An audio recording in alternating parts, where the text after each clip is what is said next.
nossos olhos foram iluminados pelo Espírito Santo. Vamos ler, queridos. Portanto, visto que temos esse ministério, pela misericórdia que nos foi dada, não desanimemos. Vamos ficar de pé, que eu esqueci de pedir, irmãos, ficar de pé. Não desanimamos. Versículo 2. Antes, renunciamos aos procedimentos secretos e vergonhosos. Não usamos de engano, nem torcemos a palavra de Deus. Ao contrário, mediante a clara exposição da verdade, recomendamos a consciência de todos diante de Deus. Mas se o nosso evangelho está encoberto, para os que estão perecendo é que está encoberto. O Deus dessa era cegou o entendimento dos descrentes, para que não vejam a luz do evangelho da glória de Cristo, que é a imagem de Deus. Mas não pregamos a nós mesmos, mas a Jesus Cristo, o Senhor, e a nós como escravos de vocês, por causa de Jesus. Pois Deus, que disse, das trevas resplandeça a luz, Ele mesmo brilhou em nossos corações para a iluminação do conhecimento da glória de Deus na face de Cristo. Mas temos este tesouro em vasos de barro, para mostrar que o poder que a tudo excede provém de Deus e não de nós. De todos os lados somos pressionados, mas não desanimamos. Ficamos perplexos, mas não desesperados. Somos perseguidos, mas não abandonados. Abatidos, mas não destruídos. Trazemos sempre em nosso corpo o morrer de Jesus, para que a vida de Jesus também seja revelado em nosso corpo. Pois nós que estamos vivos, somos sempre entregues à morte por amor a Jesus, para que a sua vida também se manifeste em nosso corpo mortal. De modo que em nós atua a morte, mas em vocês a vida. Está escrito, que por isso falei.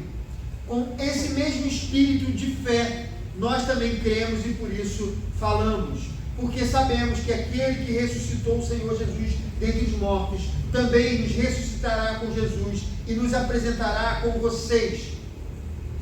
Tudo isso é para o bem de vocês, para que a graça que está alcançando um número cada vez maior de pessoas, faça que transbordem ações de graças para a glória de Deus. Por isso, não desanimamos. Embora exteriormente estejamos a desgastar-nos, interiormente estamos sendo renovados dia após dia, pois os nossos sofrimentos leves e momentâneos estão produzindo para nós uma glória eterna que pesa mais do que todos eles. Assim, fixamos os olhos não naquilo que se vê, mas no que não se vê, pois o que se vê é transitório, mas o que não se vê é eterno. Amém. Vamos orar, queridos. Senhor, nós oramos para que o Teu Espírito Santo abra o nosso entendimento, aclare os nossos pensamentos e que essa palavra seja fundamental para nós hoje, amanhã e durante todo o ano de 2024. Nós cremos no Senhor e cremos na Tua palavra, cremos que ela é fundamental para as nossas vidas e por isso nós oramos nesse momento que o Senhor nos abençoe com essa palavra, para que haja transformação dos nossos corações. Nós oramos assim no nome de Jesus. Amém. Amém. Irmãos, pode se sentar. Queridos, como nós temos acompanhado, na nossa leitura bíblica devocional, que bom que mais um ano está se passando, a gente está conhecendo as Escrituras, mais do que nós conhecíamos há 4 anos, quando nós começamos o nosso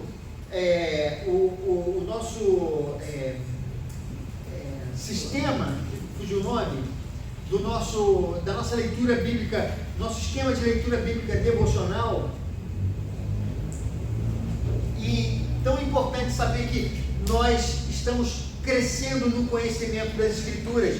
E o que nós vimos estudando agora, esse livro essa carta aos Coríntios, e principalmente no capítulo 4, é que o apóstolo Paulo, ele passava um momento complicado, Ele, queridos, era um homem que estava acostumado a enfrentar os desafios sobre-humanos para levar o Evangelho. Alguém que sofreu tanto por amor a Cristo, né? E ele foi apedrejado, chicoteado, linchado, ele sofreu naufrágio, foi perseguido, né, por várias pessoas, por autoridades, e tudo isso ele fez por causa de Cristo. Mas agora, nessa epístola, ele enfrentava um problema muito difícil. Não era, irmãos, um problema ligado à pregação do Evangelho, como aconteceu em outros lugares, onde ele chegou até mesmo a ser perseguido ou apedrejado. Não era exatamente relacionado à pregação do Evangelho, mas, queridos, eu vou colocar numa palavra simples para que a gente entenda, era uma espécie de uma dor de cabeça criada por uma igreja, né? E eu vou usar um termo meu, não é um termo bíblico, mas uma igreja que poderíamos dizer que era encrenqueira, que era essa igreja de Corinto. Na primeira carta que ele escreve a esses irmãos, nós vimos que Paulo enfrentava diversos problemas naquele lugar. Aquela igreja era uma igreja dividida, né? Havia facções naquele lugar, né? Uns diziam de ser de Paulo, outros de Apolo, outros de Pedro. Era também uma igreja que tinha problemas morais sérios, problemas morais graves, e era uma igreja que, como nós vimos, ela era intelectualmente arrogante. A mensagem de Paulo para esses irmãos, né, era intelectualmente insuficiente. Então, irmãos, na primeira carta nós vimos que esse apóstolo de Cristo enfrentou muitos desafios, mas na segunda carta ele abordou apenas um tema. Isso é algo que nos chama a atenção. Paulo, ele se concentra em defender a sua autoridade apostólica. E isso porque, queridos, um novo grupo, ele surgiu naquela cidade, naquela igreja, né, e se juntou àquela igreja que já era uma igreja problemática. Não era mais apenas aquele grupo de irmãos de Corinto, mas era um grupo de judeus que se juntou àqueles irmãos. E eles, queridos, não contestavam a fé em Jesus Cristo.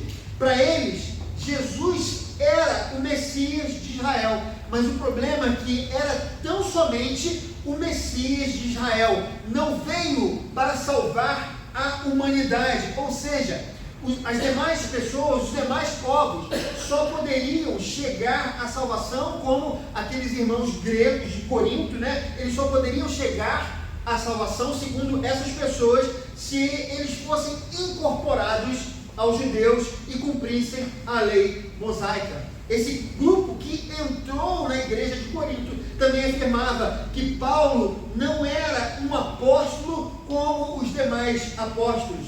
Eles falavam da sua humildade, mas não pense que era um aspecto positivo. Eles falavam pejorativamente na humildade de Paulo, e eles afirmavam que Paulo, na verdade, era um homem fraco. Eles pensavam que eles eram intelectualmente superiores a ele. Paulo, para eles, se portava como alguém comum e não como um homem sábio ou um homem, ou como um apóstolo deveria se portar. Eles também, queridos, duvidavam da sua autoridade apostólica. Eles duvidavam do seu chamado. O ensino de Paulo, para eles, não tinha a autoridade divina, era uma invencionice do próprio apóstolo. Eles afirmavam que Paulo não tinha uma carta de recomendação, era uma outra coisa também que eles diziam. Isso era uma espécie de um documento comprovando a sua ligação com a igreja de Jerusalém, e de alguma maneira eles tinham alguma carta de alguma pessoa importante que dava a eles a sensação de que eles eram superiores a Paulo, porque eles tinham esse documento que os dava autoridade, assim eles pensavam. Mas, queridos, a motivação de Paulo não era com o seu próprio ministério. Ele tinha a motivação sincera de cuidar da igreja de Jesus Cristo. Os falsos líderes, eles reduziam a igreja com um evangelho que não eram eles seduziam a igreja com um evangelho que não era o evangelho verdadeiro. O que faltava a esses homens era a real compreensão do que era o evangelho de Cristo. Enquanto eles viam o ministério apostólico do ponto de vista humano, Paulo enxergava pela perspectiva divina. Então, Paulo usa, nesse texto que nós lemos, uma metáfora, uma bela metáfora. E nessa metáfora ele fala sobre o tesouro em vaso de barro. Amados, na antiguidade, os objetos preciosos, eles eram guardados em vasos de cerâmica.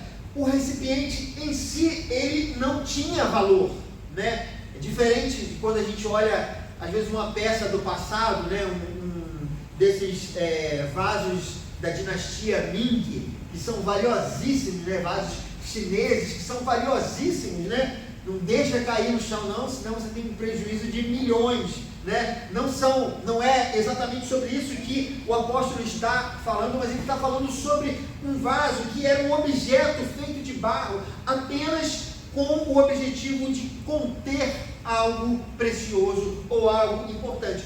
O vaso era algo quebrável, era feito para que ele se desgastasse, né? Era algo sem valor, é exatamente isso.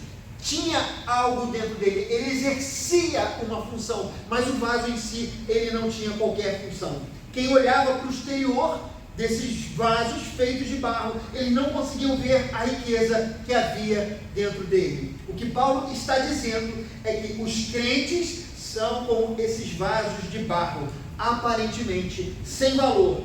Quem vê o exterior não consegue mensurar o que está dentro dele. No entanto, encontra-se nessa peça sem valor o imensurável tesouro do Evangelho. Essa metáfora é a resposta de Paulo para cada uma das falsas argumentações dos falsos mestres.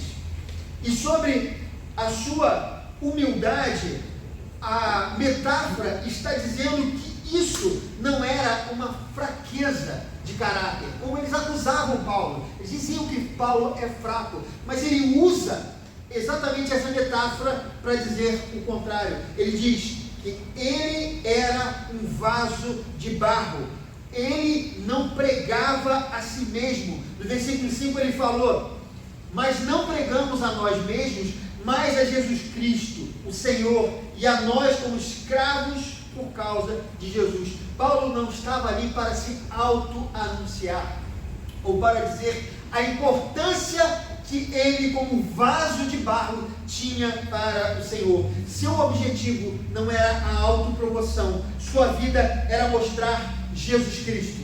E a gente vê isso em 1 Coríntios, capítulo 11, versículo 1, a carta que nós lemos anteriormente. Ele diz: tornem-se meus imitadores, como eu sou de Cristo. Ele não fala assim: tornem-se meus imitadores porque eu sou 10. Ele não fala: tornem-se meus imitadores porque eu sou um vaso muito valioso. Ele fala: tornem-se meus imitadores assim como eu sou de Cristo. Ele está colocando o ponto de vista não nele próprio, mas no Senhor. Paulo, queridos, era como um fio que conduz a eletricidade, era como embalagem que guarda um presente, era um vaso de barro que guarda um tesouro. Ele sabe que qualquer ensino que não leva à humildade não é o verdadeiro Evangelho de Cristo. Filipenses capítulo 2, 3 nos diz: não façam nada por ambição egoísta ou por vaidade, mas humildemente considerem os outros superiores a si mesmos. Seja a atitude de vocês a mesma de Cristo Jesus. Ser discípulo de Cristo e ser ao mesmo tempo arrogante são duas coisas incompatíveis, queridos. Jesus, ele se humilhou até a morte, e morte de cruz. Foi isso que ele fez para que nós tivéssemos o perdão dos nossos pecados. ele não teve por usurpação o ser igual a Deus. Ele sabia que nós dependíamos dele e ele se entregou no madeiro em nosso lugar. Ele não exigiu, ele não se impôs, ele se humilhou. E agora, Jesus pede que tenhamos a mesma atitude humilde uns para com os outros. Isso é o que o apóstolo Paulo está ensinando. Outra coisa que essas pessoas diziam dele, esses homens, eles duvidavam da sua autoridade apostólica. Eu disse aqui para os irmãos. Quanto a isso, queridos, a própria saudação inicial dessa epístola, né, no capítulo 1, versículo 1, Paulo diz o seguinte, preste atenção: Paulo, apóstolo de Cristo, pela vontade de Deus. O que Paulo está dizendo é que ele é um apóstolo não porque ele quis ser um apóstolo. Sua autoridade não provinha de homens, não era por vontade própria ou de outros. O próprio Deus o havia escolhido.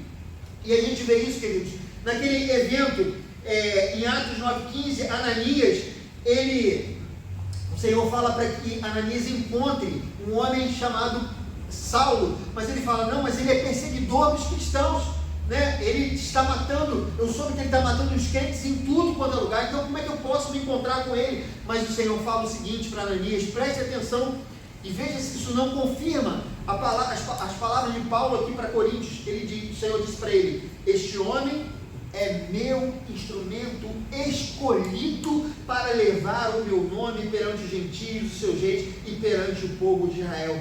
Ele era o instrumento de Deus, ele era um vaso de barro, a autoridade divina estava com ele, mas procedia daquele que o havia escolhido.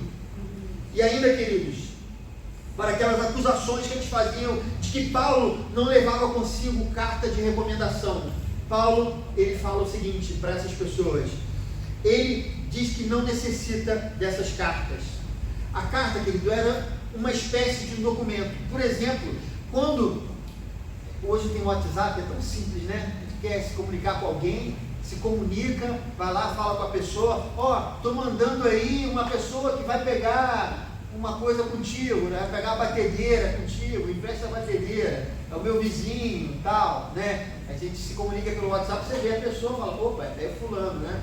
Até quando a gente passa por alguns sufocos, né, Rose? Quando o pessoal rouba o nosso WhatsApp, é até problemático, porque põe a nossa foto e a gente acaba achando que é a pessoa. Na época, queridos, quando uma pessoa era comissionada, quando Paulo mandava uma pessoa para uma igreja, ele escrevia uma carta, porque não tinha WhatsApp. Então ele escrevia e assinava a carta de próprio punho. E isso era uma espécie de uma procuração, de uma representação apostólica. Esses homens, eles tinham a carta de alguém que dava a eles essa autoridade, entre aspas. Mas não era essa a questão de Paulo com relação aos irmãos de Corinto. Isso porque, queridos, quem havia plantado aquela igreja, quem havia pregado o evangelho para aquelas pessoas, havia sido o próprio Paulo. Paulo, ele cuidava pastoralmente da igreja, desde o início, desde a fundação da igreja.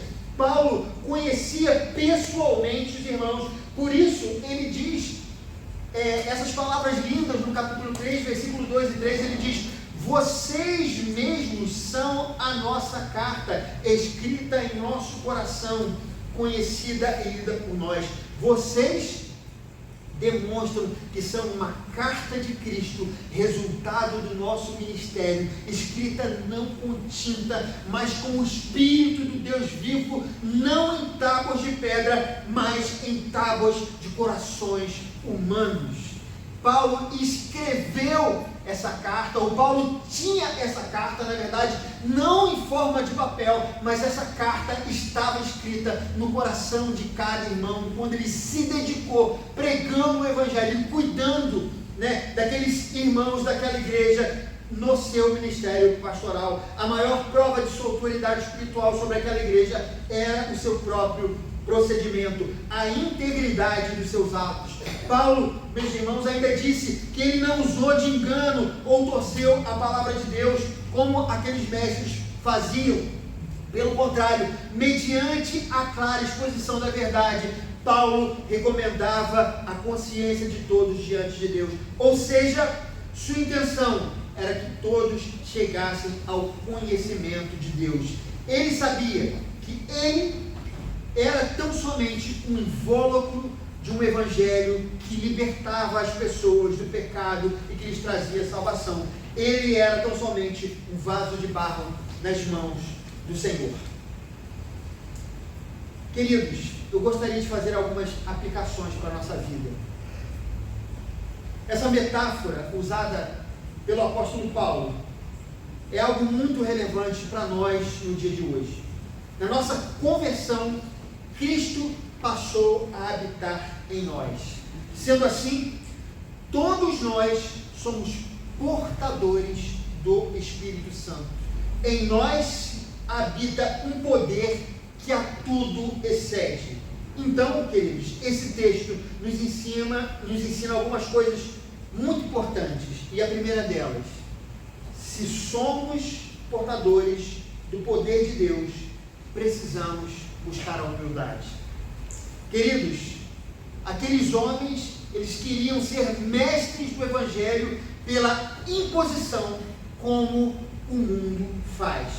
No entanto, Paulo entendia que não era pelo seu poder ou por pura imposição que as pessoas eram transformadas. O poder transformador que a tudo excede estava dentro dele, mas não era ele. Muitas vezes, meus irmãos, nós temos experiências com Deus. Às vezes o Senhor já falou através das nossas vidas. Deus pode ter nos dado sonhos, visões ou sabedoria para lidarmos com determinadas situações. Às vezes nós intercedemos por alguém, né? E essa pessoa veio a se converter, ou nós oramos por alguém e essa pessoa foi curada. E muitas vezes, em vez de nos mantermos humildes, isso nos conduz ao orgulho. Outras vezes, nós nos envaidecemos pela nossa posição espiritual. Somos crentes corretos, buscamos a santidade, lemos a Bíblia todo ano, oramos frequentemente, fazemos até mesmo jejuns. No entanto, nós precisamos estar alertas. Quanto mais próximos de Deus estamos, maior deve ser o entendimento de nossa humanidade. Quanto mais espirituais nós nos tornamos, maior deve ser a consciência das nossas limitações. É Deus que opera em nós e através de nós. Somos apenas como um fio condutor. Sem energia, o fio não serve para nada. Segundo lugar, queridos, se em nós habita o poder de Deus, então precisamos buscar a verdade intensamente. Aqueles falsos profetas, eles viviam a superficialidade da palavra. Paulo, ao contrário, ele foi iluminado pelo Espírito Santo que habitava nele. Ele era compromissado com a palavra de Deus. Por essa palavra, ele estava disposto a viver grandes adversidades e até mesmo enfrentar a morte. Irmãos, a partir do instante que Cristo veio habitar em nós, em nossa conversão, nós fomos iluminados. O Espírito Santo iluminou o nosso entendimento para a compreensão do Evangelho. Portanto, nós não podemos nos eximir de praticar o Evangelho. Não podemos deixar de obedecer aos mandamentos de Deus. Não podemos deixar de amar o próximo. Não podemos deixar de buscar a santidade diariamente. Nós precisamos buscar intensamente conhecer a vontade de Deus expressa nas Escrituras. Precisamos estar presentes no culto para ouvir a voz do Senhor. Não é ouvir o pastor. O pastor é apenas um vaso de barro. O pastor é apenas um fio condutor. Nós precisamos também, queridos, aumentar o nosso conhecimento nos estudos da palavra. Nós precisamos ler a Bíblia diariamente e orar todos os dias. Nós precisamos parar de de inventar desculpas, queridos. Coisas como: eu não consigo ler porque me dá sono, eu não tenho paciência para ler a Bíblia, o diabo não deixa, não, eu não entendo nada daquilo que eu leio. Se você nunca começar, se você nunca se esforçar, você não vai desenvolver esse conhecimento de Deus, você não vai conhecer a Deus de modo algum. Essa que é a grande verdade. Os anos às vezes vão se passando e você às vezes não se empenha como deveria nessa proximidade com Deus. Eu queria dizer uma coisa importante, queridos: o Espírito Santo habita em você. Ele não vai te abandonar. No entanto, se você não desenvolver as disciplinas espirituais, você nunca irá ouvir a voz de Deus ecoando no seu coração. Muitas vezes nós temos uma ideia de que, como eu não vivo como deveria, como eu não tenho um padrão espiritual, como eu imagino, eu não sou como o pastor fulano de tal, eu não sou como o cantor fulano de tal. Então, muitas vezes, as pessoas se sentem não merecedoras da graça e da bênção de Deus, mas isso não é verdade. Você tem uma aliança com o Senhor. O Espírito Santo, ele habita em você. A importância da proximidade com Deus é porque nos momentos difíceis, nas adversidades, você vai conseguir discernir a voz do Senhor. E enquanto você está envolvido, queridos, em tantos filmes da Netflix, em tantas coisas relacionadas às mídias sociais, você perde a sensibilidade. Deus pode estar te abençoando grandemente, mas você não consegue perceber a bênção de Deus. Você se esquece que você é um vaso de barro e o Espírito Santo, ele habita em você. Isso é fundamental, queridos. É o Espírito Santo que nos santifica. Não somos nós, queridos, que nos santificamos para que ele habite dentro de nós. É o contrário. Mas você precisa ter entendimento, o conhecimento de que o Espírito Santo está dentro de você. Você é templo do Espírito Santo. Queridos, eu gostaria de concluir essa mensagem lendo novamente o versículo 7 que nós lemos no começo. Temos esse tesouro em vasos de barro para mostrar que o poder que a tudo excede provém de Deus e não de nós. Amados, a igreja de Corinto não era uma igreja perfeita. Era daquelas que muitas vezes nós vemos as pessoas falando mal. Não sei se você já teve essa oportunidade, de gente que fala mal de algumas igrejas, né? E diz: aquela igreja lá só tem fofoqueiro. Ou então, aquela igreja só tem gente arrogante. Os visitantes entram, saem, ninguém cumprimenta lá dentro daquela igreja, né? Ou então, aquela igreja só tem confusão, né? Não sei se vocês já ouviram, né, gente falando assim. Queridos, Paulo, no entanto, tomado pela compreensão do Evangelho, ele saúda os irmãos no capítulo 1, versículo 1 dessa carta, dizendo o seguinte: a igreja de Deus que está em Corinto. A igreja de Deus que está em Corinto.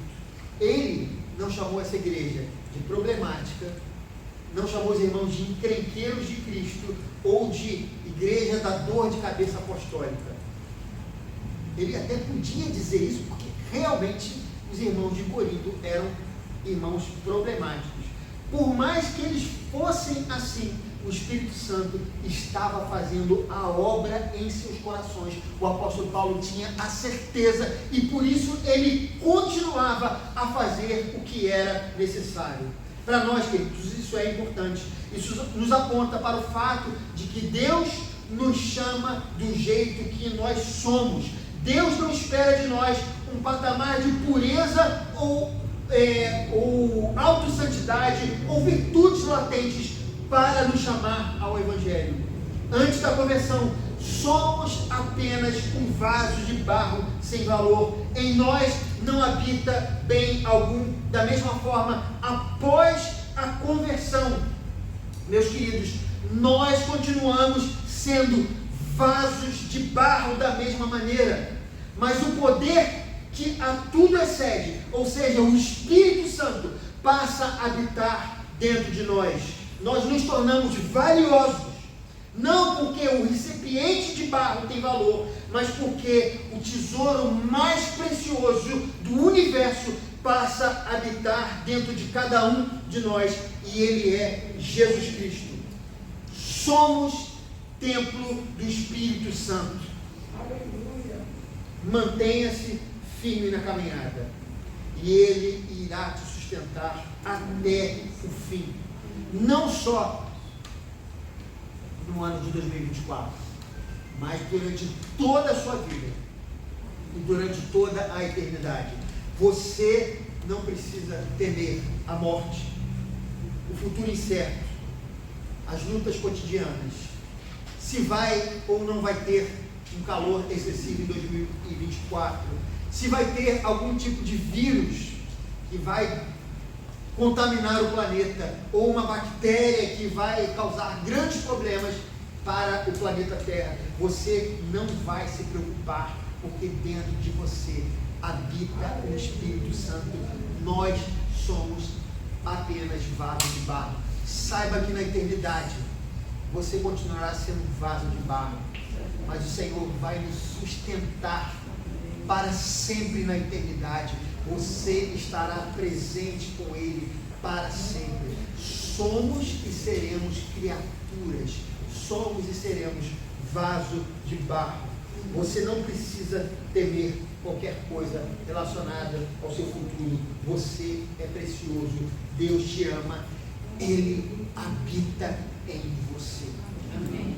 Que Deus abençoe essa palavra, que Deus abençoe o próximo ano, que esse ano de 2024 seja uma grande bênção na sua vida, seja um momento de vitória, seja um momento de santificação, que você seja diferente, que o Senhor faça a obra no seu lar, na sua casa, no seu coração, e transforme o seu coração de pedra em coração de carne. É isso que Ele tem feito com todos nós, desde que nós aceitamos Jesus Cristo como nosso único e suficiente Salvador. Que o Senhor nos abençoe nesse momento. Amados, vamos cantar comigo uma música mesmo sem instrumento. Deve conhecer. Feche os seus olhos. Eu quero ser Senhor amado,